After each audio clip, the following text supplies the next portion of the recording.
you so much for joining me on the Jessica Brahma channel. It's an interesting news today. It's very interesting. And each time I hear things like this, I know that you have nothing to lose by doing things God's way. The news just broke today that DiezeaniEx Alice Madeke, who was the Minister of Petroleum under Goodluck Ebele Jonathan, and who was accused of looting billions of dollars, from the treasury, the treasury of the oil industry. She is now begging the Nigerian government to please allow her to come back to Nigeria. She actually ran away from Nigeria because of the EFCC. When they were coming after her, she ran to the United Kingdom.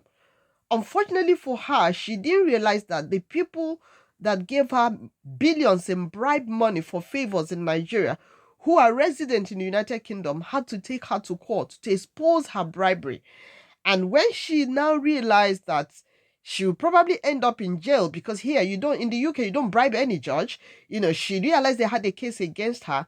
And now she's come back now to beg Nigerians to forgive her and the Nigerian government to please let her come home because she has stage 2 cancer now and she's afraid that she might die soon. I'd like to read you the letter that the Economic and Financial Crimes Commission released. And according to them, this was written by DiezeaniEx Alice Madweke. Let me quickly read.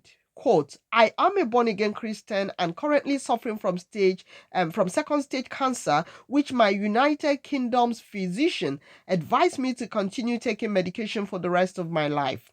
Yes, no human is perfect, but sometimes God Almighty allows some of such to happen, she says. I have been accused of misappropriation when I was the petroleum minister, which is true, she says, but I would like President Bola Ahmed Tinubu and Nigerians to forgive me to come back home and offer my contribution because life is temporal. She just realized that, and then she further says, my husband and my entire family members, including my Nigerian lawyer based in the United Kingdom, knew my relationship with Dauda, I beg your pardon, with Dauda Lawal Dare, the current Zamfara state governor, whom I entrusted with over $9 billion for safekeeping while he was the executive director of the First Bank Nigeria PLC. Unfortunately, it has come to a point that Mr. Dauda Lawal is no longer picking my phone calls and even worked in collaboration with UK police to put me under surveillance, maybe to claim the money I entrusted to him when I die, she said. It's interesting when you say this, and that's the end of her statement. But I just want to say that those who sin with you would always sin against you. She was stealing this money, and because she couldn't really bank most of them in her name, she gave $9 billion to the current Zamfara state governor, and who probably wants to keep the money for himself. And according to her, he's refused to pick her calls and is working against her, collaborating with the UK government to keep her under surveillance. So she fears that if she dies now, this man will pocket the $9 billion. What do these men do with these billions? They stash them away in foreign accounts, and at the end of the day, they don't even have access to it.